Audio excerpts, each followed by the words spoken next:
pong matinding pinag-uusapan ngayon ang mga scientists. Posible raw na itong James Webb Telescope ay nakakita ng alien life sa outer space. Yes, tama po ang inyong narinig. Mayroon pong nakita ang James Webb Telescope na isang planeta na maaaring tinatahanan ng buhay. Ang planetang ito ay tinatawag na K2-18b na isang sub-Neptune planet. Ibig sabihin, yung kanyang laki ay nasa gitna lamang ng laki ng Earth at ng Neptune. Ano nga bang klaseng planeta ito? Saan ito matatagpuan at gaano nga ba ito kalayo sa Earth?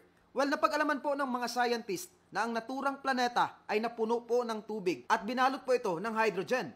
Ayon po sa Live Science, nasa around 50 light years away lamang ang layo nito mula sa Earth. 50 light years away, parang sobrang lapit lamang. Pero alam niyo po ba na sobrang layo pa rin yan? Ang pinakamalapit na exoplanets sa Earth ay nasa Proxima Centauri b na around 4 light years away lamang. Kung ang bilis ng iyong pag-travel ay kasing bilis ng speed of light, ay aabutin lamang ng 4 na taon para marating mo ang pinakamalapit na exoplanet sa ating mundo. Pero imposible pong mangyari yon. Tayong mga tao ay walang kakayahan na makapag-travel na kasing bilis ng speed of light. Kaya ayon sa NASA, itong 4 light years away ay aabutin pa rin ng 5 million years kung ikaw ay magta-travel gamit ang ating pinakamabilis na jet. Kung mayroon mang alien life dito sa planetang natagpuan ng James Webb Telescope, imposible pa rin natin itong makita or maabot. Ano nga ba ang nakita ng mga scientist at nasabi nilang mayroong buhay sa planetang ito or mayroong posibleng nakatirang alien? Well, ang kasagutan, mayroon pong napansin or nakita ang mga scientist na mga presensya ng mga chemical or elements sa planetang ito tulad ng methane,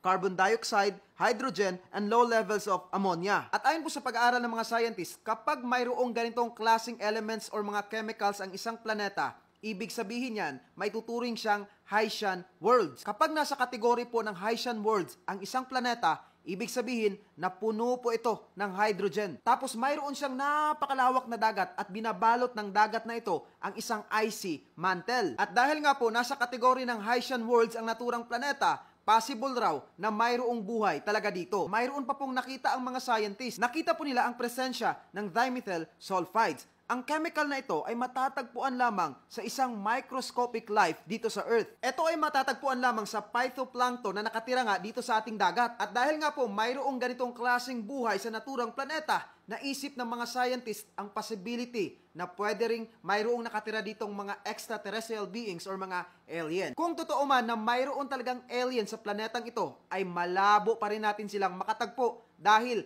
aabutin pa ng daang-daang milyong taon bago natin marating ang naturang planeta. Kung kayo po ang tatanungin, maaari kayang may buhay sa planetang ito? Hashtag yes or hashtag no, please comment down below. And speaking of comment, shoutout po kay Sir Kel Villar Cervantes na aktibong nagkomento sa ating nakaraang video. Maraming salamat po!